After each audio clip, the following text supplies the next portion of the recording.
Welcome back, everybody, to another episode of the Junkyard Dawgcast. I'm your host, Jordan Hill. Got Benjamin Wolk with me on this Tuesday afternoon as the countdown to the early signing period in December is down to less than 24 hours. We are gearing up for what is going to be a super, super busy week for the Georgia Bulldogs and really for all of college football as these 2024 signees get ready to put pen to paper and make it official. Ben, two questions for you. How has this week treated you in the lead up to this? And totally off the wall, you read any good poetry lately? Yeah, those two questions completely unrelated to one another. It's been a good, it's been an interesting week. I think most of the intrigue, obviously, if you haven't caught Dylan Riola's poem, that's what Jordan's alluding to. Obviously, that was the news of the week. So I think Georgia sort of dealt with that side of things last week, and I know we'll talk about that more. But getting that out of the way ahead of signing day, for selfishly, I prefer that so that we can just focus on the guys that are going to be signing with Georgia and not, muddy the day with someone that might not be signing with Georgia.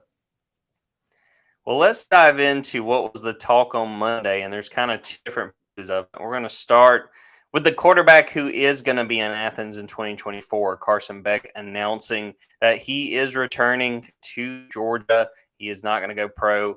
Seemed like it was a decision that weighed pretty heavily on him, but Carson Beck will be back with the Bulldogs in 2024. Obviously, huge news for Georgia.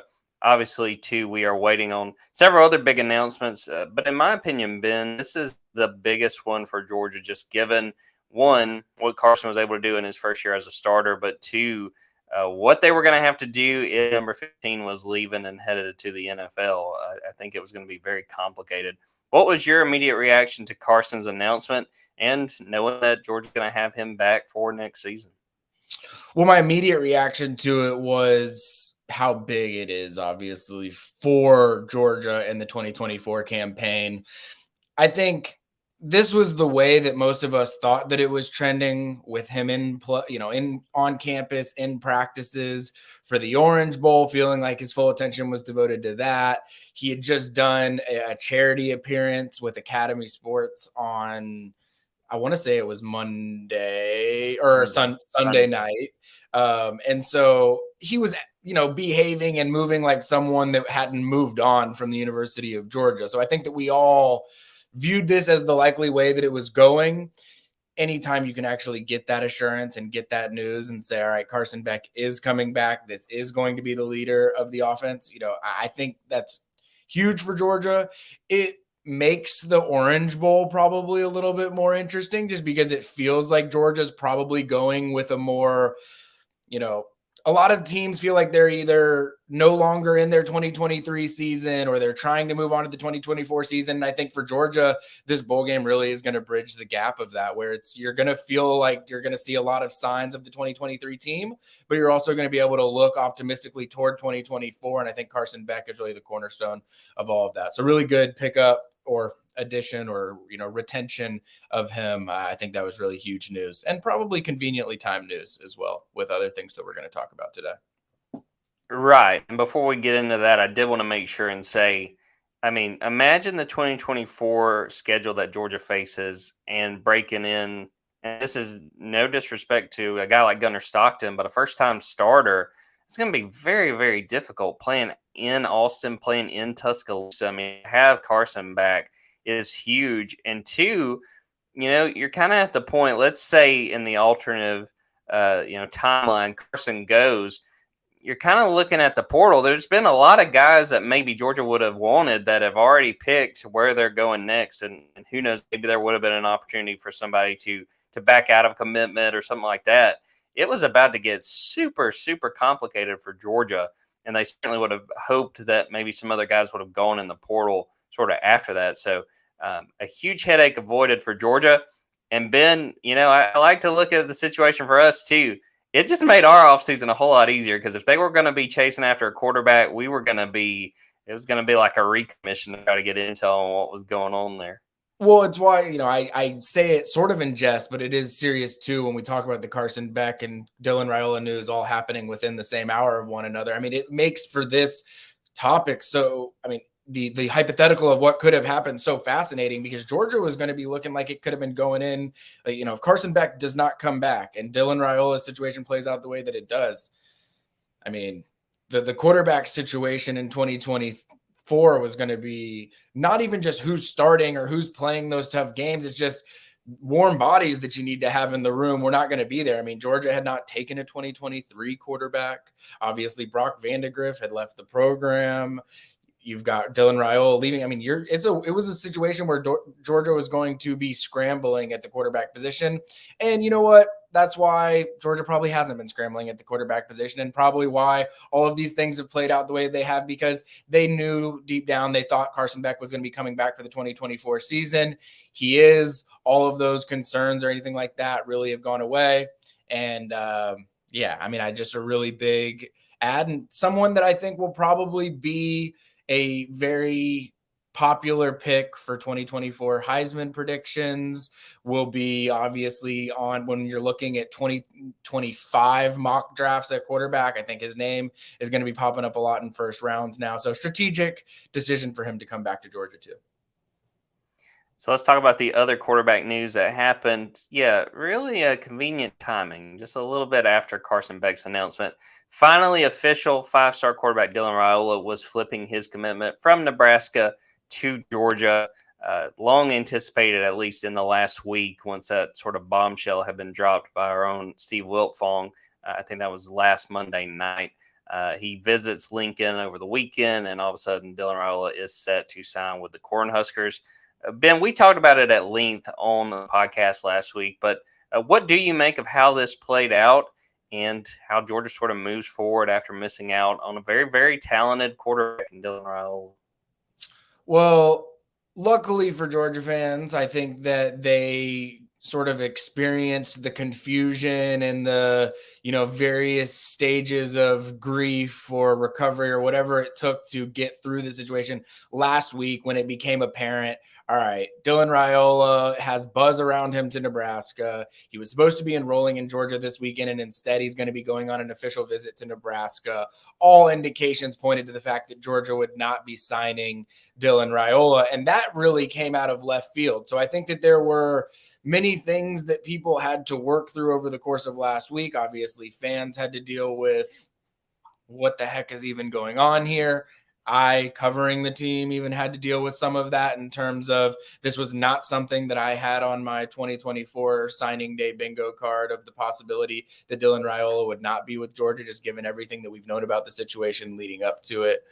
And then obviously Georgia had to deal with, okay, where do they go from here? Do they go that, they still went out to go see him earlier in the week last week to try and just figure out, all right, is there anything still in play? They stayed in communication through the time that he flipped his commitment to Nebraska. And so, Georgia had to figure out, do they need to do something else at quarterback? If Carson Beck is leaving, do you have to add another 2024 guy because the numbers would be so thin at the quarterback position? Would you be looking into the transfer portal? I mean, all of those things were having to come up late last week for Georgia because, again, this was a guy who his family moved from Arizona to Georgia to play his high school football 45 minutes from Georgia. He was at Georgia games just about every single one, except for the 1 week that he went to Nebraska, conveniently enough, which at the time was viewed as just a family trip. He wasn't treated as a normal recruit up there in Lincoln. And so, again, I think Georgia has dealt with now over the course of the last week to the point that when he announced yesterday, or when, reports came out yesterday that he was officially flipping his commitment from Georgia to Nebraska, this wasn't a surprise. This wasn't okay, what happens now? This was okay, this is officially in the rearview mirror. Let's turn our attention to the early signing period that starts on Wednesday, the transfer portal, everything else that's going on. Not to say, oh, Dylan Raiola is old news, because this is a five-star quarterback that if you've read everything that I've written about, and I've been to a bunch of his games this year, I think very highly of, and I think that he probably does have an opportunity to play early and have a more immediate impact at a place like Nebraska that he has these family ties to, and there's an emotional attachment to that he doesn't have at Georgia. Like, it makes some sense why he did it. It's still surprising. Like, I think we talked about this last week. If you had told me 2 weeks ago that Dylan Raiola was flipping from Georgia, I would have said, all right, what's wrong? Like, do we need to get you checked to institutionalize? Like, what's going on? But if you had told me at that same time it's Nebraska, I probably would have taken a step back and said, all right, there maybe is some merit to that. And it wouldn't surprise me necessarily that it is Nebraska specifically, because that choice as an institution based on his dad, based on his uncle, based on what he grew up on, that part of it's not really that surprising. Definitely. And, we discussed it. And I think there's been a lot of Georgia fans who have taken this the appropriate way in saying, look, he's still very talented. Georgia would have obviously loved to have had him, but that, it's not the end of the road. You get Carson Beck back. You got Ryan Puglisi, who people really, really like. It's not the end of the world, though. It is definitely a loss for Georgia when you look at quarterback going forward.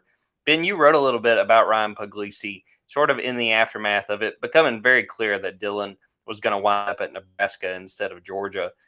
Just tell us, what your impressions have been of Puglisi and, what him being the one scholarship quarterback in the 2024 cycle for Georgia just means and what he's going to bring to the table. Well, I actually had this conversation with Ryan Puglisi's high school coach, John Holy, last week when sometimes it's easy, right? Like Dylan Riola was the number one quarterback in the 24/7 sports rankings. He moved to Buford, which is, an easy drive for me to get to. He goes to a high school that there's other Georgia targets and they play a lot of other Georgia targets as well. So it was very easy for me to be around Dylan Raiola and cover him. And I said to Ryan Puglisi's coach last week when I was talking to him, like, I need to put my hand up for a second because I was irresponsible and not covering Ryan Puglisi as much or as in depth as I probably could have, because it was just easier to cover Dylan. And the reality is Ryan Puglisi was the one of these two quarterbacks that's obviously at this point that was fully committed to Georgia. He committed to Georgia under a different offensive coordinator. He stayed committed to Georgia when they chased after Dylan Raiola and when he eventually committed. He stayed committed to Georgia throughout this entire offseason when, as Ryan Puglisi's high school coach told me, Ryan Day went after him, trying to make him their number one quarterback target in the 2024 class after Dylan Raiola decommitted from Ohio State. So there were a lot of reasons for Ryan Puglisi to take a look elsewhere and look around and try and be somewhere else. And he wanted to be at Georgia. He felt that the culture fit. And this is what I keep hearing from everyone around Ryan is he was adamant that the culture fit around Georgia fit who he was as a football player. And what that means is he doesn't expect to walk in day one and play quarterback at Georgia. He doesn't expect to be given, rolled out the red carpet to become eventually the heir apparent at quarterback at Georgia. He wants to go in and work. He knows that he can learn a lot sitting behind a guy like Carson Beck, getting taught to by the various offensive coaches on the staff that, he thinks really highly of, even through the coordinator switch from Monken to Bobo, he still felt as strongly about Georgia and the culture fit in terms of what he's going to be able to learn over the next few years. As a player, he's got a cannon for an arm. When I talked to his coach, I didn't even realize this, but their high school team went and played in an MLB park where they had a radar gun when he was playing baseball a few years ago. And he was shortstop, he hit third, but he also pitched and he clocked 94 miles per hour on the radar gun. This guy has a live arm. And so that means Georgia, Dylan Raiola was the same way. He had a great deep ball. Georgia's plan was to bring in two quarterbacks that have cannons for arms. And Ryan Puglisi absolutely fits that. I bring up the baseball background. He obviously brings athleticism beyond just being a good football player that I think translates well. Kirby Smart has proven time and time again, not just at the quarterback position. He likes guys that play multiple sports. He talked about it with the kicker this year, Peyton Woodring. How many times he says, when you're standing on the mound, I trust you in these big moments. Well, he's translated that to the quarterback position here with Ryan Puglisi. I think that he's someone that I didn't do justice in terms of how much I talked about him throughout his recruiting process or just, through his senior season. He's now an early enrollee. He's already participating in bowl practices. And it's interesting because Georgia didn't sign a quarterback in the 2023 cycle.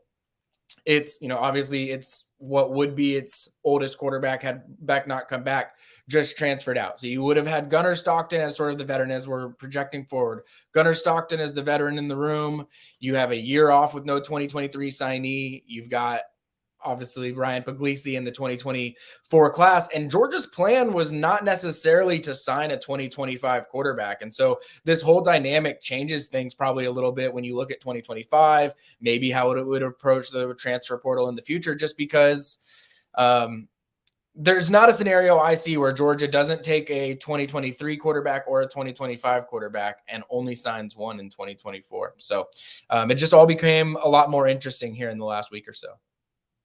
Yes, and it's made a lot of names like Ryan Montgomery, Juju Lewis, definitely very interesting in the next few cycles. Want to make sure too you mentioned Ryan Puglisi's big arm. When I had Andrew Ivins on a few weeks ago, I mean, he talked about his biggest question was, at Elite 11, seemed like he was just, throwing 94-mile-an-hour fastballs the whole time. And he said, Andrew said that he saw more touch in some of his senior film, which I think gives you a lot of promise for what he can do. You have to kind of take some speed off a little bit on some of those throws. So it definitely makes him a very, very interesting add for Georgia. Before we turn our attention to the early signing period, I want to kind of keep a little bit of housekeeping with some more transfer portal news. A lot has happened in the week since we recorded our last podcast. 5 more Georgia players have gone in the portal since that time. Wide receiver Zeed Haynes, who has since committed to Syracuse. Offensive guard Lou Ba. Outside linebacker Marvin Jones Jr., who committed to Florida State on Monday. Inside linebacker Dumis Johnson. Cornerback A.J. Harris. A lot to tackle there, but very clearly Jamon is the biggest name to go in, biggest contributor by far when it comes to really on the whole, everyone who's gone in the portal for Georgia this offseason and in this lead up to the bowl season. Ben, what do you make of this group and specifically Jamon in the very realistic possibility he will be playing elsewhere in 2024? Yeah, I mean, I think the big ones that stand out would be Jamon Dumis Johnson, obviously, the biggest contributor of anybody that has entered the transfer portal from Georgia up to this point. Probably someone that could be on Georgia's schedule potentially next year as well, just depending on where he lands. So someone that you're not out of the woods yet in terms of whether or not you actually have to go up against him. I think you can't bring up the Jamon Dumis Johnson transfer without also acknowledging Smile Munden's decision to return. And I'm not saying that those two things were directly aligned with one another because they're obviously very good friends. They're very familiar with playing with one another.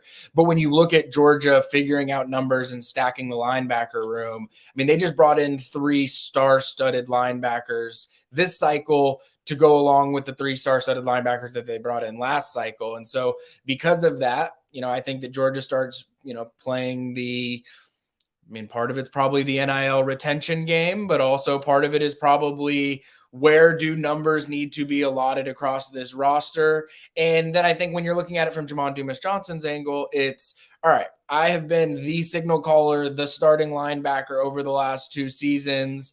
I got injured in the middle of this season. I started to see an uptick in snaps from Raylan Wilson, from CJ Allen. I think that you can probably expect that a guy like Justin Williams is college ready enough and he's an early enrollee that he will probably eat into some of those snaps himself when you look into the 2024 season. Maybe not immediately, but at some point in the season. So I think as you start to look at it and he's looking at, it's an important year for him where he's going to be trying to make a lot of money to get to the NFL. And he obviously has not been getting the draft information that he feels like he needs up to this point to declare.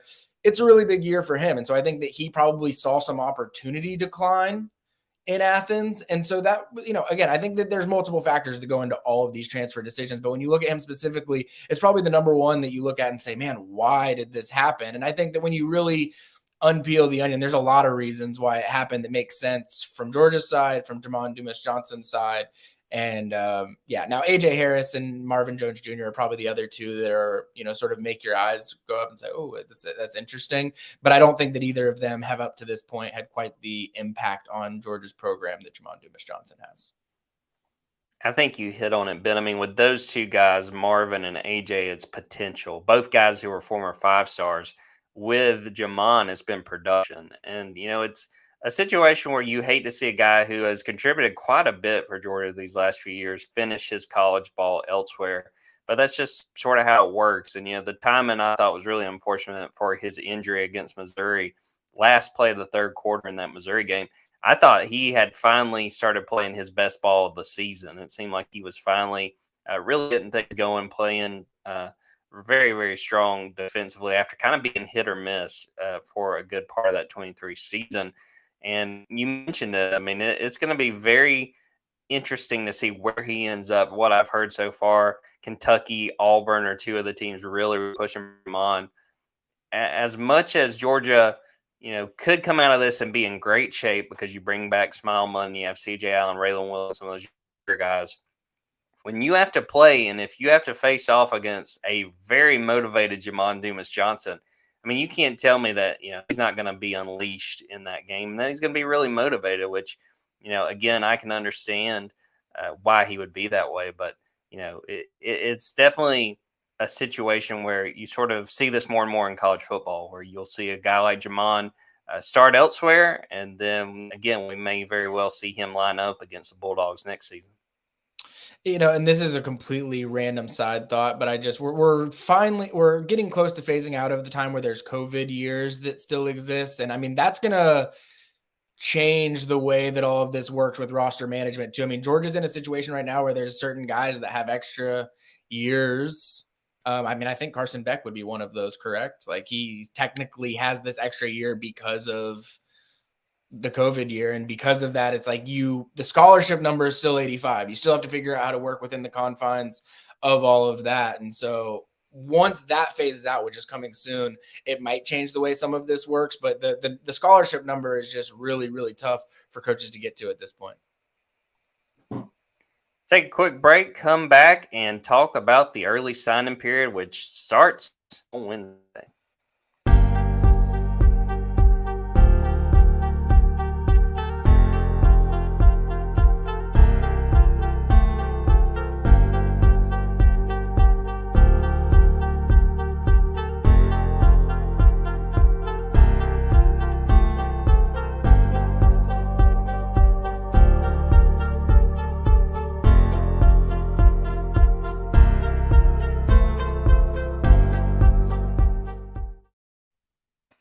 I want to start with the early signing period by sharing some of the information you had over at Dogs 24/7. 12 guys are already confirmed to be going through bowl practices. I guess you can't even really call them freshmen because they are, just joining the team, getting their feet wet as Georgia gets ready for the Orange Bowl. Ellis Robinson, Justin Williams, Chris Cole, Joseph Jonah, Ajanye, Daniel Calhoun, Jaden Riddell, Andre Evans, Marquise Easley, Ryan Puglisi, Sokovi White, Nnamdi Ogboko, and Malachi Tolliver. And I sort of lead with that before I give you the opportunity to sort of talk about what we're expecting from the start of the early signing period. Georgia has sort of got the hay in the barn with this class. As far as we can tell, it doesn't seem like there's going to be a lot of crazy things happen on this signing period. But what can you tell us about what Georgia fans can expect from Wednesday and what they should be keeping an eye out for? Well, like you mentioned it there with the Dylan Raiola news out of the way, I think, and I say that very carefully because this is recruiting, that the excitement is more or less out of the way for Georgia at this point. I mean, with so many guys already on campus for bowl practices, you already know that the intrigue is done with them. It's merely a matter of them all getting together and signing the necessary paperwork they need to do to make it official so that Georgia can send out their tweets and say, hey, welcome to the program that they're going to send out tomorrow. I'm assuming those guys are going to be super early in the day. Throughout the course of the day tomorrow, there will be guys that are not already on campus, like Nitro Tuggle, like Chauncey Bowens, like Colton Heinrich, like Nate Frazier. They're going to have signing ceremonies throughout the courses of the day, and I'll have more information on Dogs 24/7 about that once we have a complete schedule of what you can keep an eye out for. They're going to sign their paperwork. Again, I really don't see much excitement among the commits. I think that Nitro Tuggle, the wide receiver, who, almost took an official visit to LSU, was getting recruited by Notre Dame and Michigan. I think Georgia's locked him down, but that's one that Georgia will feel really good about once the paperwork finally comes through. Nate Frazier, the running back from Mater Dei, he was actually on a visit this past weekend, just hanging out with some of the other early enrollees. Oregon tried to make a push late. He's a West Coast guy. There's really nothing to worry about there. He'll be signing, I think, at 3:30 on Wednesday. So again, nothing to concern yourself with there. Where people will probably be focused most are there any surprises? Is there anybody else that could land in Georgia's class that we're not expecting or that Georgia's been involved with? The most popular name is going to be 5-star safety KJ Bolden. I'm just going to get out in front of it and say not something I expect to happen for Georgia. Not to say that there might be some recruiting intrigue going on, or again, that there's communication going on between Kirby Smart and Will Muschamp and KJ Bolden. They've been recruiting him the whole time. They're not going to stop doing that until he actually signs paperwork. Again, don't expect him to end up in Georgia's class. There's a couple other names of guys that took official visits or almost took official visits: Marcellus Barnes, Terrell Anderson, Amaris Williams, that I'll be keeping an eye on. I don't expect anybody to land in Georgia's class. Again, all the intel that I'm getting is that this is going to be a relatively uneventful signing day. It's not necessarily good for business on our end, but it's great for business on Georgia's end because they just, take all of the, excitement out of it. They know what they've got. They know what they've been getting for a while. I guess my one question would be, does Georgia have any behind the scenes secrets going on maybe at the quarterback position, given what happened with Dylan Raiola? There are people out there that want to sign up to play at the University of Georgia. If they feel like they had a spot open up when Dylan Raiola left, does that go to just someone in general? Does that go to a quarterback that they've been, keeping things warm with? Or do they just view that as another portal spot that they can maybe go and pursue someone in the portal? Because I will say down the stretch, it felt as though Georgia really prioritized the portal in terms of numbers compared to high school recruiting. That's probably wise, just given the state of times in college football. But it is notable that it feels like it was a little bit of a philosophical shift from Georgia. Rest assured that scholarship will be used in some form or fashion by Kirby Smart. I can guarantee you that. No doubt about that. Ben, you tackled Liberian Dog asked about any of the potential flips, any surprises. I did want to throw you a question from Quantum_Paradox. Want to know about these offensive linemen Georgia's bringing in. Several big promising guys. Does somebody stand out to you among that group as a guy that, hey, he may not play day one, but has the potential to maybe get on the field a little bit as a true freshman? Well, to your point, it's hard to play as a true freshman at any position at Georgia, especially early in the season. Along the offensive line, a lot of it comes down to just your physicality, how you've done in the weight room. Your body oftentimes on the offensive line is just not going to be ready as a true freshman. That said, like you mentioned, Georgia's offensive line class, I've talked with Daniel Calhoun, Marquise Easley, Michael Uni that have all said this is the best offensive line class in the country, and we pride ourselves on that. And so the fact that they know, they've all mentioned to me the fact that there are 5 offensive line spots and there's 6 of them in this class, and they all feel like they're pretty dang good. And so they're very conscious of what they are bringing to Athens along the offensive front. If you look at all of them, they are all massive. I think 5 of the 6 of them are at least 6'7", 330 pounds. These are big guys. The 3 that I am probably most intrigued about as immediate contributors would be Marquise Easley from Illinois, about an hour south of Chicago, 6'7", 320, really long arms, probably could play inside or outside. He's already involved in bowl practices as well, so someone that I definitely think is going to have a leg up on some of the others. Daniel Calhoun, he's the in-state guy from Walton High School, 6'7", 350 pounds. You look at that and say, man, he's got to be an offensive tackle, right? He's actually someone that I think will probably start on the inside. And depending on who comes back for Georgia, where they feel like there are interior spots, definitely someone that could have an impact early on as a freshman. The guy that I'm probably most intrigued about, and it's probably because there's the least out there on him, people know the least about him, is Marcus Harrison. He's 6'8", 330 pounds. He's from the middle of nowhere, New York. I say middle of nowhere, New York. He's basically in Canada. So to me, it's middle of nowhere, New York. But he's just outside of Buffalo, New York, which is not middle of nowhere. But you see pictures of this guy and you're saying, man, he looks like an NFL offensive tackle.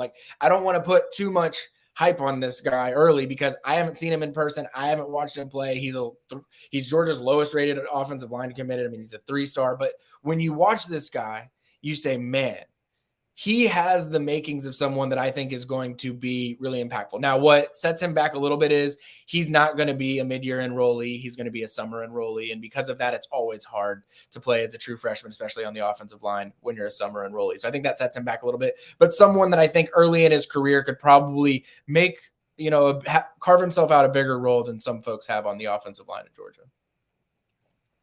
Want to make sure and tackle a question from Timothy Wilson asking about receivers in the portal now that Beck is coming back.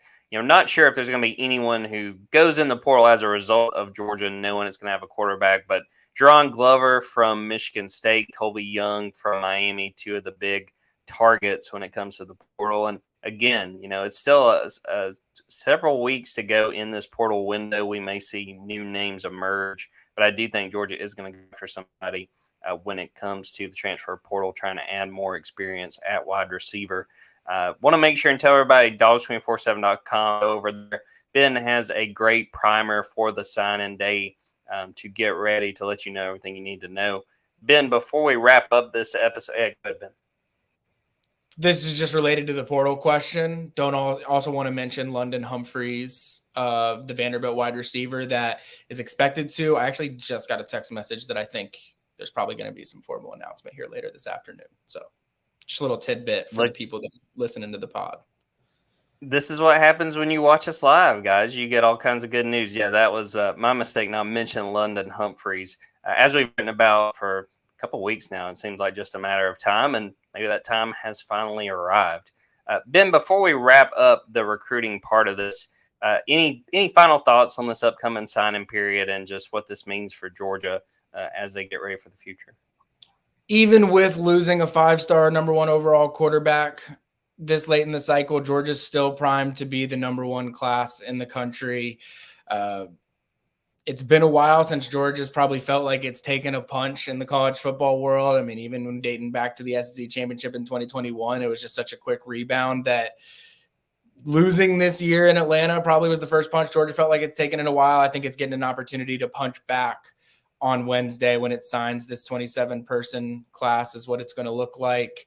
And it's going to be the number 1 class. Obviously, as always, Alabama and Ohio State are right on their heels. They've got a few things moving and shaking on signing day that could make them closer than you might have expected to this Georgia number 1 class. But it does look like Georgia's still going to wrap up the number 1 class. And just a testament to, even when you take a minor setback during the season, Kirby Smart is always going to, He made it very common this year. Give a punch, take a punch.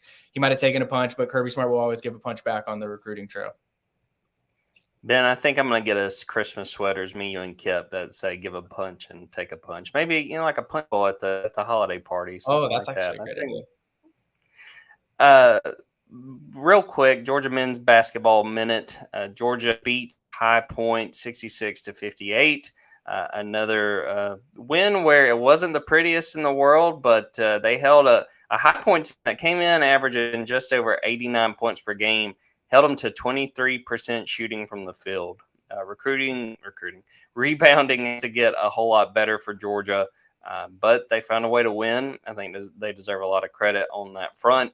They play Wednesday night. I will be there after this very busy signing day, watching them play Mount St. Mary's. 7-3, got a very realistic shot at finishing non-conference play 10-3. And given the schedule they played, I think Mike White and company would very much take that and run with it going into conference play. Want to make sure before we get out of here, we are going to have a signing day podcast. Try saying it 5 times fast. Sometime live on Wednesday. Don't know for sure when yet. Probably going to be Wednesday afternoon because of Kirby Smart's conference. We're still not sure what time that will be.